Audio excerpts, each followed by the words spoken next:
Welcome to this explainer. Okay, let's dive into this, because we are looking at the intense, incredibly layered drama surrounding the 2026 World Cup third-place playoff. It's France versus England, two absolute footballing heavyweights. Now, on the surface, a third-place match might just seem like an afterthought, right? Just a final fixture you have to get through before the tournament officially wraps up.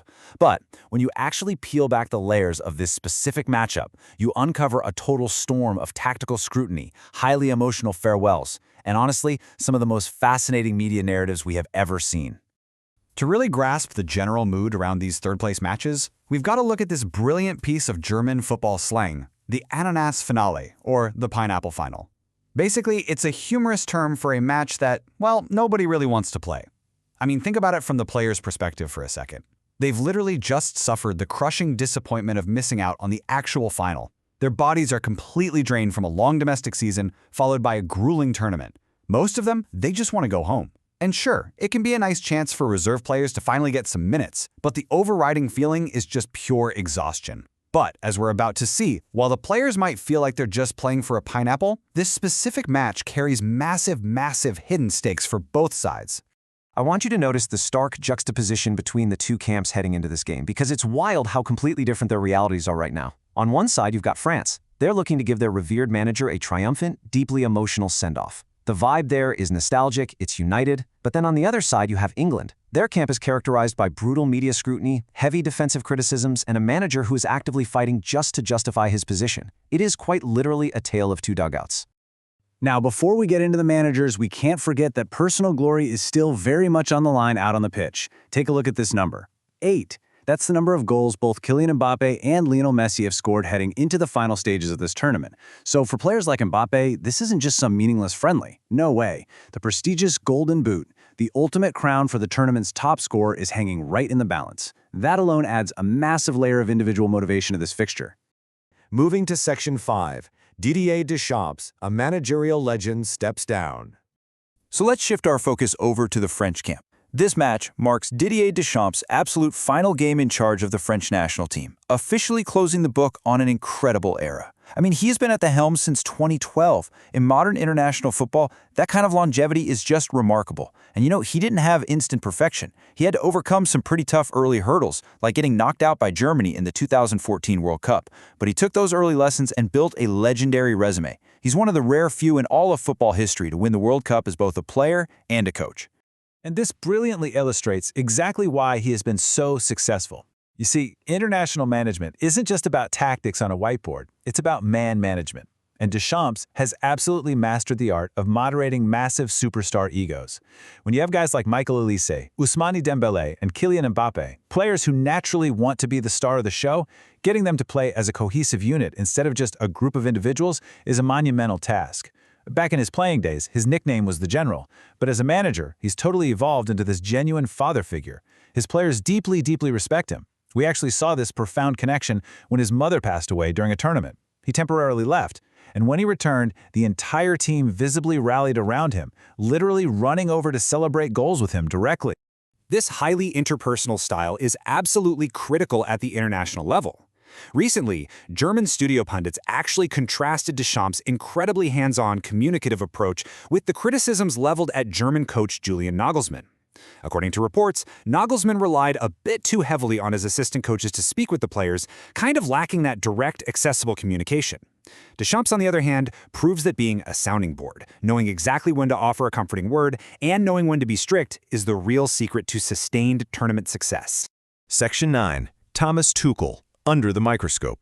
As we pivot sharply to the other side of the pitch, the environment surrounding England's manager, Thomas Tuchel, is, well, significantly more hostile. He is completely under the microscope right now. Following England's agonizingly late knockout by defending champions Argentina, the British press absolutely hammered Tuchel. And they're not just throwing vague insults. The criticisms are incredibly specific. They're specifically targeting his defensive substitutions, especially the decision to take off the absolute heartbeat of the midfield, Declan Rice. Pundits argue these tactical shifts force the English team to drop way too deep, leaving them totally unable to relieve pressure in the dying moments of the match. The prevailing media narrative right now is heavily focused on the idea that Tuchel's own tactical caution is what cost England a spot in the final. All of this pressure has created an absolute media circus around Tuchel's job security. Honestly, it got so intense that rumors started swirling about Jurgen Klopp being lined up to take his place. It got to the point where Klopp actually had to come out and publicly deny these false reports. He stated very clearly that he hadn't spoken to anyone in the last 4 or 5 days, and he even warned fans directly, saying, "Don't believe everything you read." That just shows you the sheer level of chaos currently surrounding the English managerial position. But just when you think all these tactical debates are safely confined to the British press and standard football pundits, a highly unexpected voice enters the fray. Let's move to and see how this builds. So, who is criticizing Tuchel next? Surprisingly enough, former U.S. President Donald Trump publicly weighed in on England's tactical collapse. He mentioned that he had previously played golf with English striker Harry Kane, calling him a fantastic player, and then he actually questioned the team's strategy. He stated that after taking the lead, they made a mistake by dropping their best player into a defensive posture. It is a very rare moment to see an international political figure giving tactical post-match analysis on a World Cup semi-final. Now, for the traditional footballing world, this unexpected critique was met with pure exasperation. During a broadcast, German studio pundit and 1996 European champion Thomas Helmer was left absolutely speechless by the commentary. Helmer's reaction was one of sheer disbelief, and he bluntly suggested that if Trump himself admits he doesn't know much about football, he should probably just shut up. It really highlights the sheer volume and bizarre nature of the external noise currently surrounding the England team. Section 15. High stakes for the Three Lions. Bringing our focus back to the actual pitch, the reality for the Three Lions is daunting. Tuchel's squad was visibly stumbling by the end of that brutal semifinal against Argentina. I mean, they are running on empty.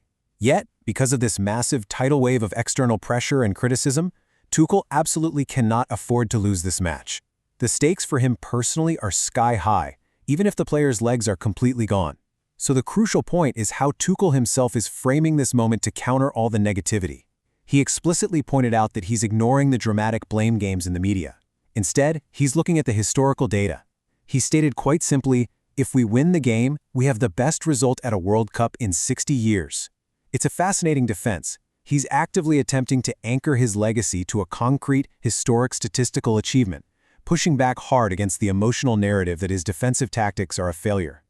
All of which leaves us to ponder the true nature of success in modern international football. As we watch this so-called pineapple final, look really closely at the sidelines. On one end, Didier Deschamps walks away a beloved father figure, his legacy perfectly, undoubtedly secure.